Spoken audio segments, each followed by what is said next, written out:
With the airport surrounded by hostile South Vietnamese soldiers, the only option was to evacuate from the embassy itself. Chinook helicopters began arriving at the embassy to evacuate the 2,000 people who had gathered there.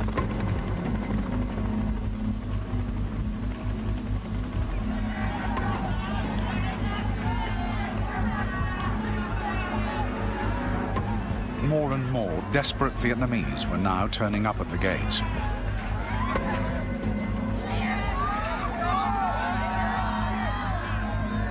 When we get to the embassy, we have like a block of people from the fence all the way out. So we're way out here, not even next to the fence. So we wait there for the whole day. Basically, just look up the roof the whole day like that. I just see helicopter go in, go out, in and out.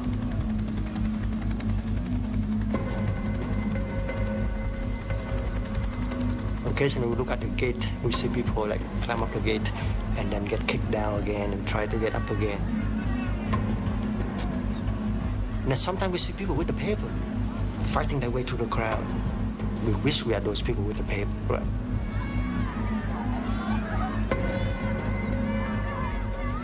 Tons of people, like a sea of black hair. We're just like, standing shoulder to shoulder. Sometimes, it's do the show and then we all kind of, go to one direction to the next. Almost like a rock concert. People stay that close together.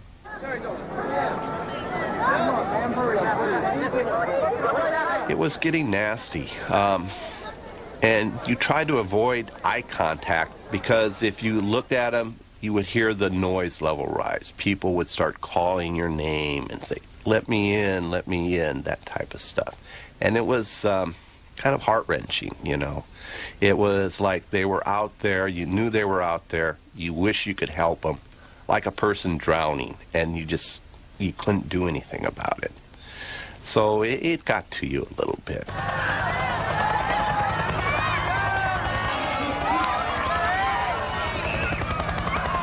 In the meantime, helicopters go back and forth.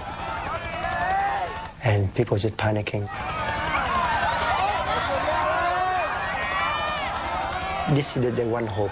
It's one spot that they know that somebody escaped. And everybody in that big crowd wish that they are that somebody that getting, rescued.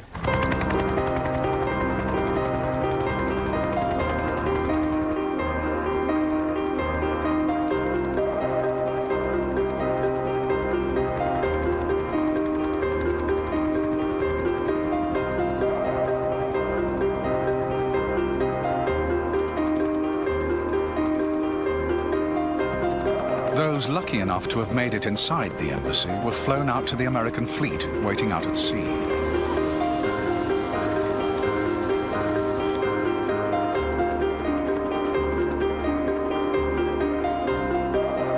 Desperate South Vietnamese Air Force pilots also headed out there. So many were trying to escape that there was no room for them to land.